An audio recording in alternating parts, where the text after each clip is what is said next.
आदमी से सारी उम्मीदें हैं मोदी सरकार को, और जब खुद पर आती है तो चीन के बैंक से पैसे लेते हैं। ये वो बैंक है जिसमें सबसे बड़ा शेयर होल्डर चीन है।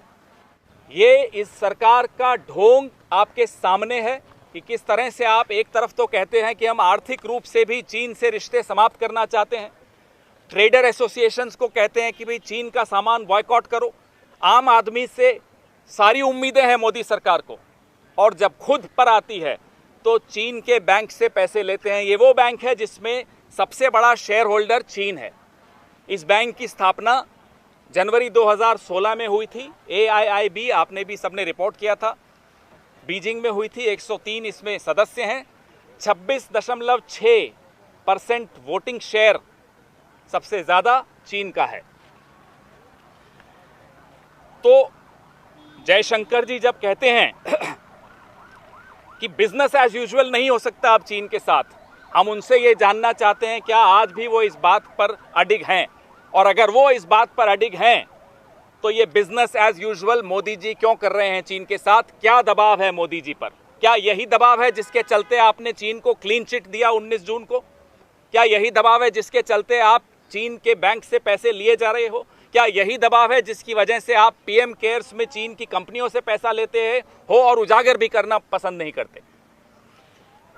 दूसरा चौंकाने वाली जो बात दूसरी आई वो आज MOS होम श्री नित्यानंद राय ने जो उत्तर दिया है घुसपैठ को लेकर, पाकिस्तान और चीन द्वारा घुसपैठ को लेकर, उसमें एक लाइन का उत्तर है चीन को लेकर कि पिछले 6 महीने में चीन की तरफ से भारत में कोई घुसपैठ नहीं हुई है।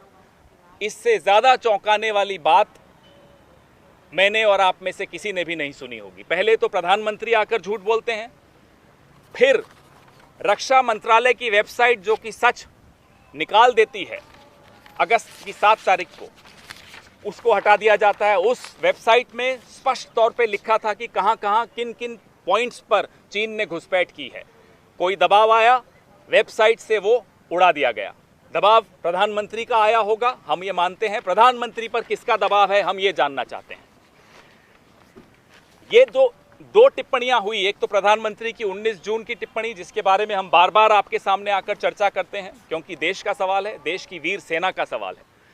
दूसरा आज MOS होम की टिप्पणी का उत्तर एक अनस्टार्ड क्वेश्चन पे कि कोई घुसपैठ चीन से नहीं हुई। ये दोनों स्टेटमेंट चीन पूरी दुनिया में लेकर घूमता है, आज भी घूम रहा है कि देखिए भारत की सरकार कह रही है हमने घुसपैठ नहीं की, हम अपने ही इलाके में हैं। तो क्या गलवान में जो मुठभेड़ हुई थी जहां हमारे 20 जवान मारे गए वो चीन के इलाके में हुई थी? हम विश्व में क्या बताना चाहते हैं कि हम चीन में घुसपैठ कर रहे थे, और हमारा प्रधानमंत्री और हमारे सरकार के आला मंत्री ये बात कहना चाह रहे हैं विश्व में कि चीन में घुसपैठ भारत ने की थी और हमारे सैनिक सीमा के उस ओर जाकर मरे थे, शहीद हुए थे। ये क्या तरीका है? आप चीन को हथियार दे रहे हो भारत के खिलाफ, वो पूरे विश्व में इस्तेमाल करेगा, कर रहा है 19 जून के बाद से, और पूरे विश्व में हमारी हंसी उड़ रही है।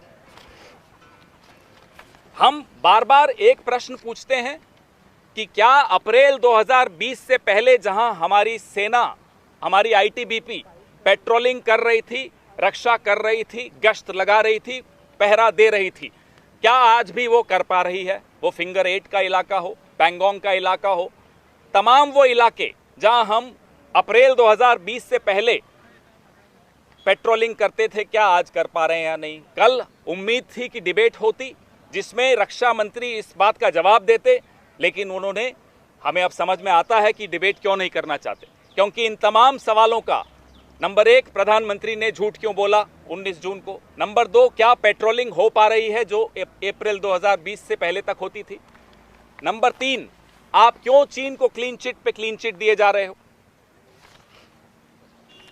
क्या दबाव है आप पर?